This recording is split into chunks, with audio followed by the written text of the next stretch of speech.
बळीराजा party लोकसभेच्या 7 जागा लढवणार। केंद्र सरकारला शेतकऱ्यांचे प्रश्न सोडवण्यात अपयश आलेलं आहे। देशात सर्वाधिक शेतकऱ्यांची संख्या जास्त असताना त्यांचे प्रश्न कायम असल्याने बळीराजा पार्टीने लोकसभेची निवडणूक लढवण्याचा निर्णय घेतलाय। राज्यात 7 जागा लढवण्यात येणार असून सांगलीतून आनंद नलगे पाटील यांना उमेदवारी जाहीर करण्यात आल्याचं प्रदेशाध्यक्ष बाळासाहेब रास्ते यांनी सांगितलं। राजकीय पक्षांना केवळ सत्ता टिकवण्यात रस आहे। बळीराजा पार्टीने शेतकऱ्यांचे प्रश्न संसदेत जाऊन मांडण्यासाठी लोकसभा निवडणूक लढवण्याचा निर्णय घेतला आहे। बळीराजा पक्षाच्या राज्यातील 7 उमेदवारांची यादी प्रदेशाध्यक्ष रास्ते यांनी जाहीर केली असून सांगलीतून आनंद नलगे पाटील यांना हातकणंगलेतून शिवाजी माने, भंडाऱ्यातून प्रदीप ढोबळे, हरिभक्त परायण संभाजी गुणट महाराज मावळ, संविधान लोखंडे रामटेक, कैलास पवार परभणी तर लातूर म्हणून शंकर तडाके निवडणूक लढवणार आहेत।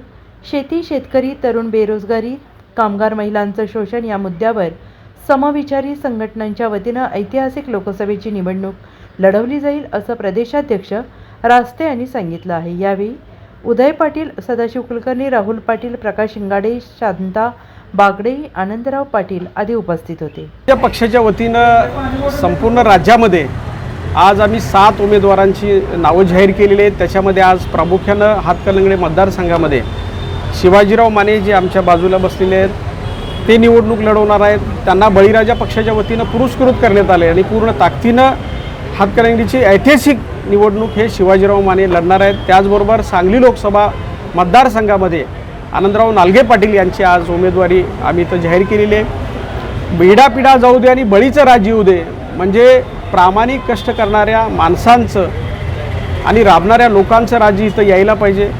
इथल्या सगळ्या राजकीय व्यवस्थेला भांडवलशाहीनं ग्रासलेलं आहे। या सगळ्यांना मुक्त करण्यासाठी बळीराजा पार्टी मैदानात उतरलेली आहे। उरलेल्या पहिल्या जागेवरती जो भंडारा लोकसभेची जी जागा आहे त्याच्यामध्ये प्रदीप ढोबळे यांना आम्ही उमेदवारी जाहीर केलेली आहे। त्याचबरोबर पुणे जिल्ह्यातल्या मावळ मतदारसंघातून हरिभक्त पारायण संभाजी महाराज गुणाट यांची उमेदवारी आज आम्ही इथं जाहीर करतोय। त्याचबरोबर रामटेक या मतदारसंघातून संविधान लोखंडे यांची उमेदवारी जाहीर केलेली आहे। परभणीमधून कैलास पवार, त्याचबरोबर सांगलीतले आनंदराव नालगे पाटील आणि हातकणंगलेतील शिवाजीराव माने आणि लातूर जो अनुसूचित जातीसाठी राखीव आहे यासाठी लहुजी शक्ती सेनेचे नेते आदरणीय शंकरभाऊ तडाके यांची उमेदवारी आज आम्ही जाहीर करतो।